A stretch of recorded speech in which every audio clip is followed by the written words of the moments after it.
Bonjour à tous et bienvenue dans ce 23e numéro de Côté Pêche, un numéro anniversaire, puisque cela fait 5 ans que notre magazine existe. Inutile de vous dire que nous sommes ravis, heureux de vous retrouver ici, dans ma région, dans le sud-ouest. Bienvenue à la maison. Donc, vous le voyez derrière moi, un haut lieu du bassin d'Arcachon sur lequel nous nous trouvons actuellement. Il s'agit des cabanes Tchanké qui sont inscrites au patrimoine mondial de l'UNESCO. C'est vous dire si ce terroir est assez riche en pêche notamment, en chasse aussi. À quelques encablures d'ici, la fameuse dune du Pilat, la plus haute dune d'Europe, mais aussi le Cap Ferret qui donne une fenêtre ouverte directement sur l'océan. Des bons spots de pêche également, vous allez pouvoir le constater. Et ici, cette île aux oiseaux entourée des fameux parcs à huîtres, les huîtres du bassin d'Arcachon. Nous aurons l'occasion tout à l'heure de pêcher à pied, vous allez le voir, mais je vous laisse tout de suite découvrir le sommaire de cette émission. Allez, commençons ensemble cette émission, comme à son habitude, par notre rubrique Images de pêcheurs. Nous rejoindrons Robert, pêcheur du bord averti du bassin et fondateur d'un forum de pêche dédié à cette région d'Aquitaine. Il va nous expliquer les différentes espèces présentes dans ce département et sur le bassin, appâts et montages spécifiques à utiliser en fonction des espèces recherchées et notamment pour la dorade grise ou grisée. Nous partirons ensuite rejoindre Michael qui sera notre fil rouge de cette 23e émission pour notre rubrique Nouvelle Vague. En effet, ce guide de pêche nous fera découvrir sa région au travers d'une partie de pêche à pied, à la recherche des différents coquillages et autres mollusques bivalves du bassin d'Arcachon. Je vous propose de partir cette fois-ci rejoindre Didier et Minot, deux passionnés amoureux de la pêche en bateau. Ils nous feront découvrir une technique de pêche simple et très ludique, en passant de l'oblade au pagre. Il s'agit d'une pêche au broumé. Pour notre rubrique Pêcher Manger, nous retrouverons bien évidemment, comme à notre habitude, notre chef Michael. Il nous propose aujourd'hui de nous cuisiner un filet de grisée, vu en début d'émission, accompagné de couteaux, de palourdes et autres coquilles fraîchement pêchées à pied par notre autre Michael, guide de pêche au bassin d'Arcachon. Nous partirons ensuite à Portland, rejoindre Jacques Palmer, concessionnaire Quicksilver à Yerles-les-Palmiers, pour notre essai bateau. Il va nous présenter un modèle très apprécié de la gamme en cette période estivale pour son côté pêche-promenade, offrant un grand confort et une belle place à bord, l'Active 605. Et enfin, pour terminer cette émission, je vous le disais, nous fêterons les 5 ans de cette belle histoire côté pêche, pour laquelle nous n'avons naturellement pas manqué de prendre beaucoup de plaisir et de rigoler. Je vous propose de voir ou revoir le making-of des meilleurs moments de ces 5 années déjà passées ensemble.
Allez, après ce petit sommaire alléchant, eh bien, je vous propose de nous retrouver ici en tête de pont de ce bateau que nous allons retrouver tout à l'heure en compagnie de Michael qui est guide de pêche. Il va nous emmener sur le bassin. En attendant, on va commencer cette émission pour faire plaisir à nos pêcheurs du bord. Avec moi, Robert, qui est un pêcheur de bord passionné, passionnant également, puisqu'on va commencer avec toi à rentrer dans le vif du sujet. Ici sur le bassin d'Arcachon, il y a beaucoup de pêcheurs de bord. Il y en a tout autour de nous, là, sur les digues, à droite, à gauche. Dis-nous un petit peu ce qu'on peut pêcher ici sur cette côte girondine. Le bar, le maigre, l'arrêt, le carlet, la sole, le turbo, toute variété de poissons.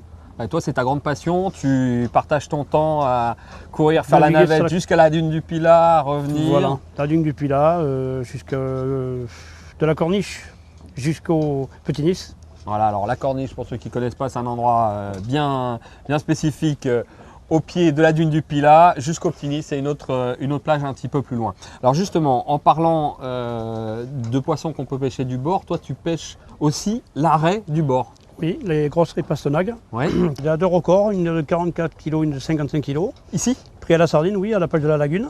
Ouais, c'est un petit peu plus en bas là. Hein. Un peu plus en bas, oui, avec du 40 centièmes, avec des montages traînards avec de la sardine, comme appât. Et ça, on les trouve à quelle période à peu près? Entre mai et octobre. Mai-octobre, donc on est à peu près dans la bonne période pour ceux qui nous regardent. C'est un poisson super combatif, l'arrêt aussi. Tout à fait, ça met une grande tape sur la canne, ça l'appuie d'un seul coup à la touche. Ça fait un gros départ de 150-200 mètres. Ah oui, tant que ça? Ah oui, j'ai une bobine qui a été vidée entièrement. Ouais. 300 mètres sur un BG90, un Daiwa. Ouais. Voilà, mais le plus beau, c'est la remettre à l'eau, la relâcher. Hein. C'est le plus grand des plaisirs d'un pêcheur.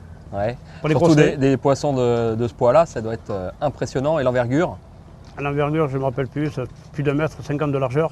Ouais, ça doit être étonnant. Ah oui, c'est une masse dans l'eau. Ouais. Il y a une pêche qui a ta préférence aussi, c'est quand même la pêche du griset au mois de mars, quand il commence à rentrer. Oui, le gros charbonnier. Alors, on longe les plages devant le banc d'Arguin, sur la plage du Petit Nice. Hein. En marchant souvent ce magnifique décor, on monte le matériel tranquillement, on prend plaisir, c'est une passion. Tu as des spots en particulier? Le Petit Nice et le Bocos.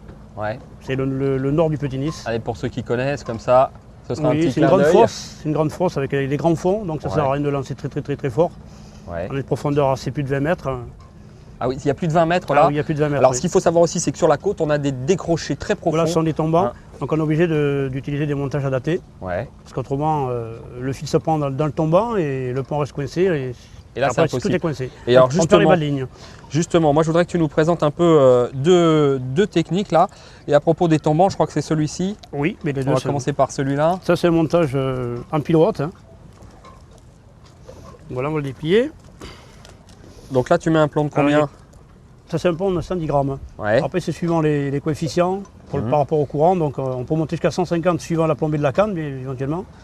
Nous, on pêche avec des cannes assez variées, hein, de 80, 250 ou 100, 200. En carbone 3 éléments.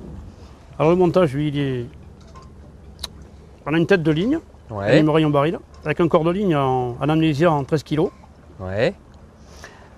Là, on a les deux perles avec un émerillon baril, qui permet d'avoir une rotation à 360 degrés. Ouais, donc là, tu es tranquille, ça se prend pas Voilà. dans le bas de ligne. Le bas du bas de ligne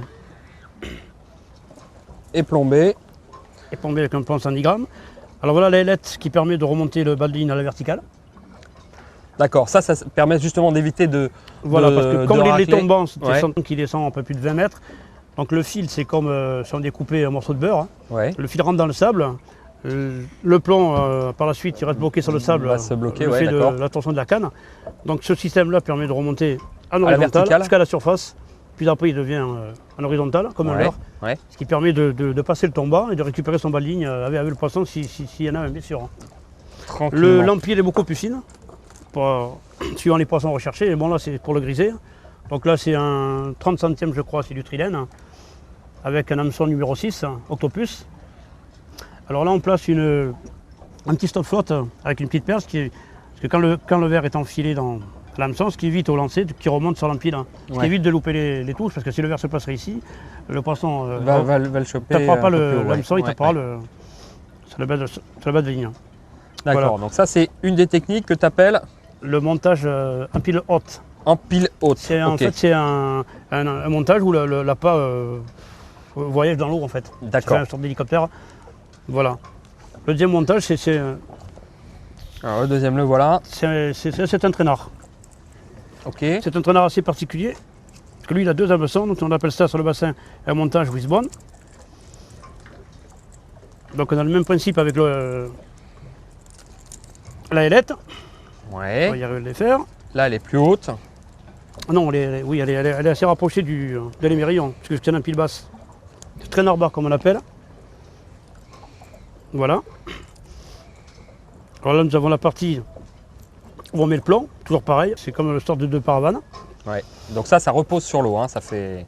Voilà, C'est c'est comme la ça, partie où il y a le plomb qui remonte, qui évitera que... Contrairement à ce que certains peuvent penser, ça ne tourne pas, hein, ça. Hein. Non, non, Ça non, bouge pas. c'est Ok. comme une paravane, ça reste, ça fait du surf en fait. Hein. Ouais. Voilà. Alors au niveau des hameçons, c'est un montage Wisbone, ce qui permet de... Bon là, il n'y en a pas mis les stop float pour les verres parce que c'est un montage qui est consacré à la dorade. Donc avec ça, on est un crabe hein, avec deux hameçons. Et puis ça suffit. Au niveau des verres, ça permet de mettre deux verres différents, une pistiche, une arénicole, ou une lanière d'encornet, ou une coque, l'appât du jour. Ouais. Les hameçons, c'est les hameçons numéro 6, Octopus, Ouais. à peu près 40 cm sur les empiles. Le nœud, c'est un double nœud. Voilà, ce montage traînard est réservé pour les poissons plats ou poissons méfiants. Hein. Ouais. Alors évidemment, si vous voulez retrouver l'ensemble de ces montages bien détaillés, vous vous reportez à notre magazine papier Côté Pêche.